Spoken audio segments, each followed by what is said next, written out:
Welcome back. Our sponsors at Spectrum Health have been committed to helping our community with mental health resources for years, no matter what conditions have been thrown their way. Here to tell us more are Cindy and Mulaney. Welcome, ladies. Thanks for joining me. Thank you for having us. Of course. I want you to start off by telling us about Spectrum Health and the services you provide our community.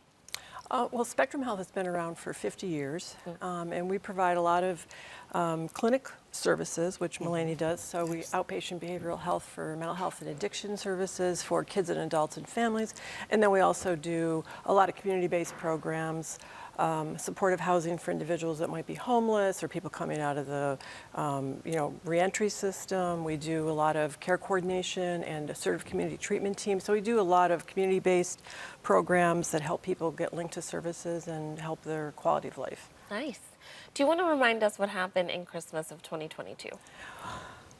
Almost the anniversary of it, but so that was the night of the big storm when it was such a disastrous thing for Buffalo.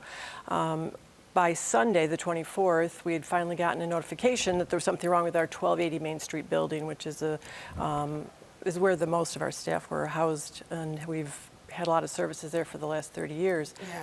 So actually, my husband and I didn't live too far away, so we drove down there, and water was pouring out of the building, and we were able to get in, and there had been a break of the windows, and they had frozen all the pipes, and the water had been running since Friday night.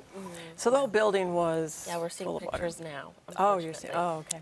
So how did that impact Spectrum Health? So Mulaney was there. It was her office home. was there. That was her home. We had to just switch over to services remotely and virtually, which we did very well because of COVID. Post-COVID, we all know how to do that. Yeah. But in the end, we had to demolish the entire interior of the building, and we had to start a whole reconstruction plan to bring the building back completely remodeled. So that's where we're at now. Okay. And with all of that happening, you guys continued your services and did not, Well, we didn't miss a beat. We really didn't miss a beat with the collaboration of each location. As a team, we did, again, provide telehealth services. And we seen each of our participants, we talked to them on the phone or we were able to do video with them. Nice. Let's talk about your temporary office. So, initially people were able to work remotely. Luckily, we knew there was a storm coming, so everybody took their laptops home and they were prepared, so that was helpful. But St. Vincent de Paul, which is right across the street from us on Main Street, we were able to work out an arrangement with them to do temporary leasing of space for 2 years and move in some of our care coordinators and all of our clinic staff. And then we were able to rent some property on Main Street near Sisters Hospital for our other staff. We were able to co-locate people in other temporary places, so they're kind of spread around and working temporarily. We are a city mission. We have office space in City Mission, and they gave us more space there. So it sounds like it's been a community effort to help you guys. Yes, it was. It was a big community effort, I think, to support us. I don't think we missed a beat, though. Even though with the location, the temporary location, that 1298 Main is right next to 1280, which when you think about our community, we think about people needing to still be in proximity, with the familiarity of it all, right? And so they're able to still know that when a building opens back up, they're still coming right next door. So. Well, speaking of the building opening up, how is the reconstruction going?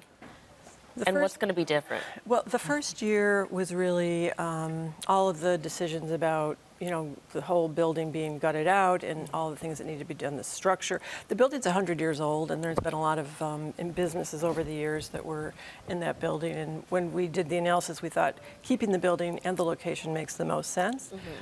So the first year was that. Phase 1, we got through that in about the first year. This phase 2 has been reconstructing the entire building. We're very, very close to being able to open up the first and second floor, which is where the clinic services were. We have been challenged by maximizing out our insurance at this point in time and looking for funds, grants, and all kinds of things that we've been working in the community to try to support the rest of it. So what does this mean for your staff? Going back home. Yeah. Yeah, right. And are you guys looking for more people? Yes. So we have been able to only probably take about half as many Yeah. individuals to serve as well as our staff. So we are always looking for new staff, and when we get into the new space, we'll be looking to increase the staff a lot for that area, Okay. downtown Buffalo. So, how can people find job postings when this becomes available? Spectrum Human Services website, shswny.org. All right. Yes. Well, thank you, ladies, so much for coming you. in Thank and sharing you. more. You guys went through a hard situation, but you didn't miss a beat, and you're Yeah. already looking forward to getting bigger and better. So thank you, Thank you. for Thank sharing you. more about that. Viewers, you can learn more about our sponsors at Spectrum Health and find their job postings on shswny.org. Thanks again for coming in. Thank you, Chelsea.